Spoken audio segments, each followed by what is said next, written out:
ಸ್ನೇಹಿತರೆ ನಮಸ್ಕಾರ. ಸನಾತನ ಧರ್ಮ ಉವಾಚ ಯೂಟ್ಯೂಬ್ ಚಾನೆಲ್ಗೆ ಸುಸ್ವಾಗತ. ಈ ವಿಡಿಯೋದಲ್ಲಿ ಕೆಲವೊಂದಷ್ಟು ದೇವತೆಗಳಿಗೆ ಪ್ರಾಣಿ ಬಲಿಯನ್ನು ಕೊಡಬೇಕು ಅಂತ ಆಗಿನ ಕಾಲದಿಂದ ನಡ್ಕೊಂಡು ಬರ್ತಾನೆ ಇದೆ. ಈ ಒಂದು ಆಚಾರಗಳು ಒಳ್ಳೆಯದ ಕೆಟ್ಟದ್ದ, ಧರ್ಮನ ಅಧರ್ಮನ, ಅದ್ರ ಬಗ್ಗೆನೇ ಈ ವಿಡಿಯೋದಲ್ಲಿ ತಿಳ್ಕೊಳ್ಳೋಣ. ಸಾಮಾನ್ಯ ಮನುಷ್ಯನೇ ಆಗಿರ್ಬೋದು, ದೇವರೇ ಆಗಿರ್ಬೋದು, ಒಂದು ಜೀವಿಯನ್ನ ಸೃಷ್ಟಿ ಮಾಡುವಂತ ಒಂದು ಶಕ್ತಿ ಸಾಮರ್ಥ್ಯ ಇದ್ದವರಿಗೆ ಆ ಒಂದು ಜೀವಿಯ ಪ್ರಾಣ ತೆಗೆಯುವಂತ ಒಂದು ಅಧಿಕಾರ, ಹಕ್ಕು ಕೂಡ ಇದ್ದೇ ಇರುತ್ತೆ. ಒಬ್ಬ ಮನುಷ್ಯನು ತನಗಿರ್ತಕ್ಕಂಥ ಬುದ್ಧಿಯನ್ನು ಉಪಯೋಗಿಸ್ಕೊಂಡು ಟೆಕ್ನಾಲಜಿಯಿಂದ ಕೆಲವೊಂದಷ್ಟು ಮಿಷನ್ಗಳನ್ನ, ಯಂತ್ರಗಳನ್ನ ಸೃಷ್ಟಿ ಮಾಡಿ ಅವು ಕೆಲಸ ಮಾಡೋ ಹಾಗೆ ಮಾಡ್ತಾನೆ. ಅದೇ ರೀತಿ ಆ ಒಂದು ವಸ್ತುಗಳನ್ನ, ಯಂತ್ರಗಳನ್ನ, ಒಂದು ಮಿಷನರಿಗಳನ್ನ ಕೆಲಸ ಮಾಡದೇ ಇರೋ ಹಾಗೆ ಕೂಡ ಮಾಡ್ತಾನೆ. ಆ ರೀತಿಯ ಒಂದು ಬುದ್ಧಿ ಮನುಷ್ಯನಿಗೆ ಇದೆ ಅಲ್ವಾ? ಸಾಮಾನ್ಯ ಮನುಷ್ಯನಿಗೆ ಈ ರೀತಿ ಸೃಷ್ಟಿ ಮಾಡಿ ಕೆಲಸ ಮಾಡೋ ಹಾಗೆ, ಕೆಲಸ ಮಾಡದೇ ಇರೋ ಹಾಗೆ ಮಾಡ್ತಾನಲ್ಲ.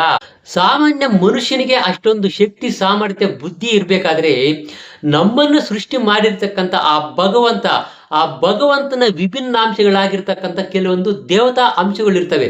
ಆ ಒಂದು ದೇವತೆಗಳಿಗೆ ಪ್ರಾಣಿ ಬಲಿಯನ್ನು ಕೊಟ್ರೇನೆ ಅವರಿಗೆ ಶಾಂತಿ ಅನ್ನೋದು ಸಿಗೋದು. ಆ ರೀತಿಯಲ್ಲಿ ಜೀವಿಗಳನ್ನ ಸೃಷ್ಟಿ ಮಾಡಿರುವಂತ ಒಂದು ಶಕ್ತಿ ಭಗವಂತನಿಗೆ ಇರುತ್ತೆ ಅಲ್ವಾ?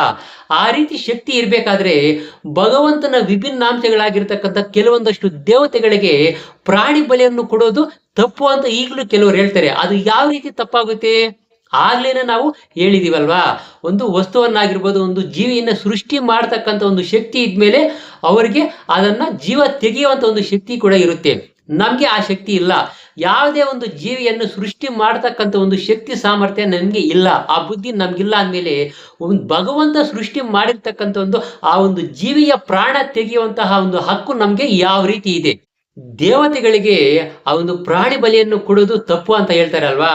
ಆದ್ರೆ ಆ ದೇವತೆಗೆ ಬಲಿ ಆಗಿರ್ತಕ್ಕಂಥ ಆ ಪ್ರಾಣಿ ಎಷ್ಟು ಜನ್ಮಗಳ ಅದೃಷ್ಟ ಮಾಡಿದ್ರೆ ಆ ಒಂದು ದೇವತೆಗೆ ಅದು ಒಂದು ಆಹಾರವಾಗಿ, ಇಲ್ಲ ಒಂದು ಪ್ರಸಾದವಾಗಿ ಹೋಗ್ತಾ ಇದೆ ಅಂದಮೇಲೆ ಎಷ್ಟೋ ಜನ್ಮಗಳ ಪುಣ್ಯ ಮಾಡಿದ್ರೆ ಮಾತ್ರ ದೇವತೆಗೆ ಅದು ಪ್ರಾಣ ಬಲಿ ಕೊಡ್ತಾ ಇರೋದು.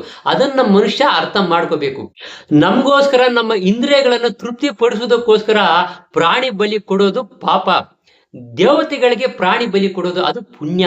ಈ ಒಂದು ವ್ಯತ್ಯಾಸವನ್ನ ಮನುಷ್ಯನು ತಿಳ್ಕೋಬೇಕು.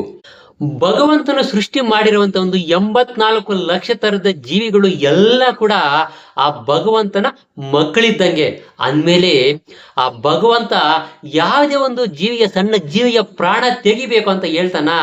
ತನ್ನ ಮಕ್ಕಳನ್ನ ಕೊಲ್ಲಬೇಕು, ಸಾಯಿಸ್ಬೇಕು ಅಂತ ಯಾವುದೇ ತಂದೆ ಆಗ್ಲಿ, ಯಾವುದೇ ತಾಯಿ ಆಗ್ಲಿ ಹೇಳೋದಿಲ್ಲ.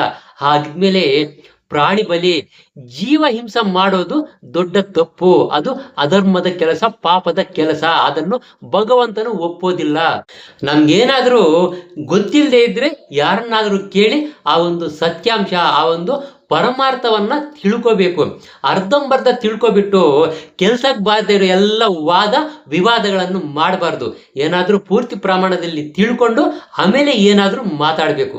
ಸ್ನೇಹಿತರೆ, ಇದೇ ತರ ಇನ್ನಷ್ಟು ಆಸಕ್ತಿಕರವಾದ ವಿಷಯಗಳನ್ನ ನೀವೇನಾದ್ರೂ ತಿಳ್ಕೋಬೇಕು ಅಂದ್ರೆ ದಯವಿಟ್ಟು ನಮ್ಮ ಸನಾತನ ಧರ್ಮ ಉವಾಚ ಅನ್ನೋ ಯೂಟ್ಯೂಬ್ ಚಾನಲ್ ಅನ್ನ ಸಬ್ಸ್ಕ್ರೈಬ್ ಮಾಡ್ಕೊಳ್ಳೋದನ್ನ ಮಾತ್ರ ಮರಿಬೇಡಿ. ನಮಸ್ಕಾರ.